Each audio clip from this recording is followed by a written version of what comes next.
Hi, everyone. Robin here. We're hard at work on season 2 of The City. In the meantime, there's another podcast I want to tell you about, Legal Wars.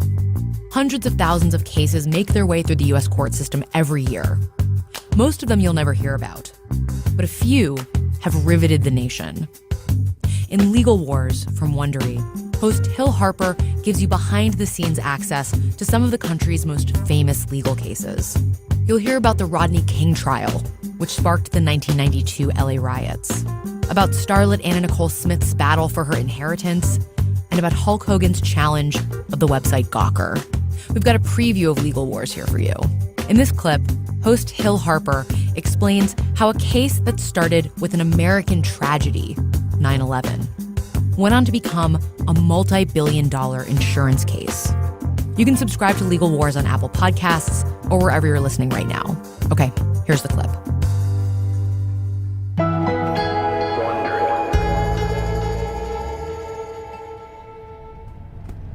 Larry Silverstein sits in his private town car, tapping his foot impatiently. Come on. Silverstein's one of the most prominent real estate developers in all of New York. He's always on the go, always busy. And just recently, he's been busier than normal. Right now, there are a lot of meetings he really should be at.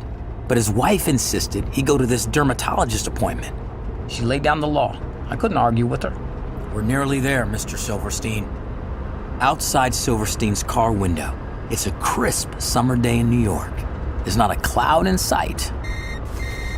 Hello? It's one of his business associates calling from the lobby of the World Trade Center. What?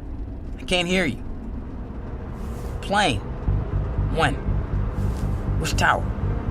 Silverstein can't believe it. He rushes to his office on Fifth Avenue. From his office window, he sees the second plane flying low towards the World Trade Center. It's September 11th, 2001, a day Larry Silverstein and the world will never forget.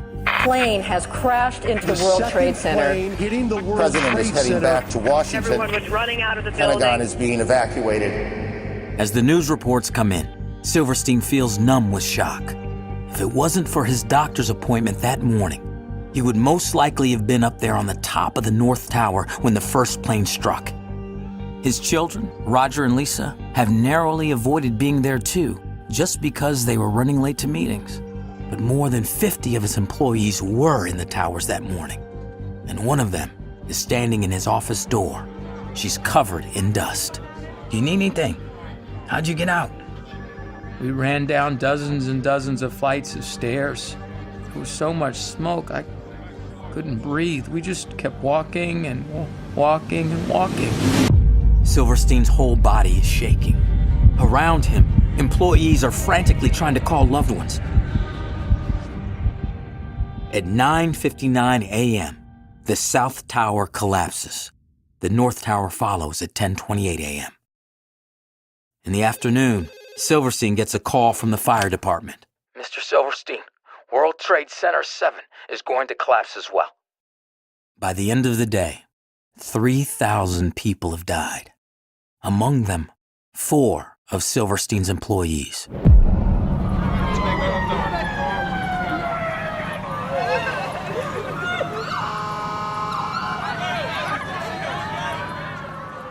Silverstein has more than a personal stake in the events of 9/11.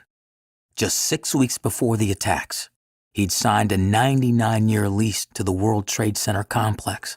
That's 10 million square feet of office space worth $3.2 billion. The press will later call it the worst timing in American history for a business deal.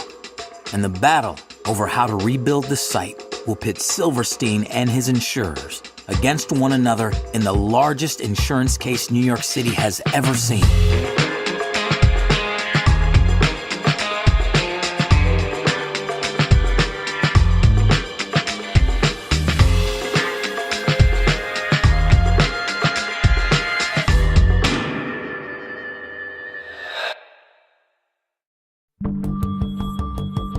From Wondery, I'm Hill Harper, and this is Legal Wars.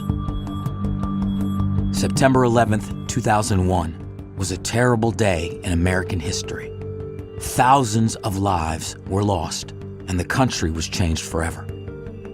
Today, we're starting a new 2-episode series on the financial and legal storm that erupted around the event, even before the shock of what had happened began to sink in. For Larry Silverstein, the man who had just signed a lease on the World Trade Center property, the massive tragedy also came with a business dilemma, one that ended in a court battle that dragged on for years. Before we get to that fateful day, let's meet Larry Silverstein. He's a scrappy New York real estate guy. He built his company, Silverstein Properties, from the ground up.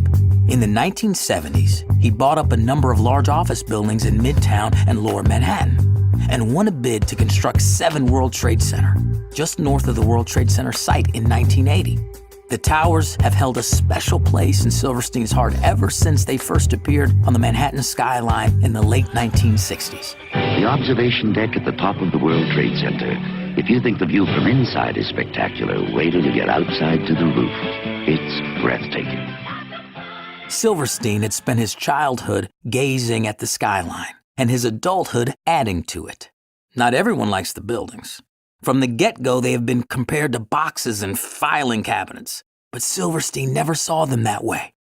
Plus, they make a very attractive business opportunity. But he doesn't own the towers. The Port Authority of New York and New Jersey does. They're a government agency that owns the land that the towers are built on. When they put the towers up for lease in 2000, Silverstein is ready with a bid. It's the biggest of his career, and he's in the running against companies with more money and more infrastructure than Silverstein Properties. During the bidding process, Silverstein gushes praise for the development. Mr. Silverstein, do you care to comment on your bid? Why are you interested in the World Trade Center? There is nothing comparable to the World Trade Center.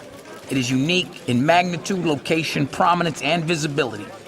Then right in the middle of the bidding war, on January 25th, 2001, a little before 10 p.m., disaster strikes.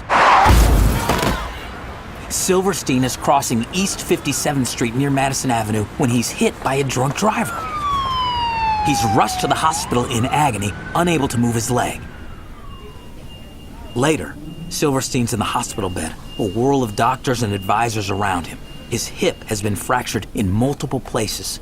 The doctors give him morphine for the pain, but he's got something else on his mind. His bid for the Twin Towers. From his hospital bed, he's on the phone with an employee. We need a final number, Larry. I know. We're running out of time. Cut the painkiller, would you? I need to think. The morphine drip is cut. It's down to business. From the hospital bed, he consults with his team of advisors and makes his offer for $3.2 billion. And then he waits. It's not enough. Another company, Vornado, just beats him with a bid of $3.25 billion, the largest deal for a single piece of real estate ever. Silverstein has missed out. His dream of owning the Twin Towers remains just that, a dream. But as the weeks go on, the deal with Vornado starts to look shaky, and Larry Silverstein's hip starts to get better. The New York Times reports that Vornado wants to change the terms of the deal. They want a 39-year lease instead of the 99 years they'd agreed to. The Port Authority commissioner is not amused, and a few months later, Vornado is out, and Silverstein is back in the game. On July 24th, 2001, on a humid summer day in the city, Silverstein's dream finally comes true. Mr. Silverstein, please sign here, and here, and here. Done, and done. He signs the lease on the World Trade Center site. All told, a deal worth $3.2 billion. 14 million of that is Silverstein's own money. Not only is this the biggest transaction in Silverstein's career, the deal is still the biggest real estate transaction in the city's history.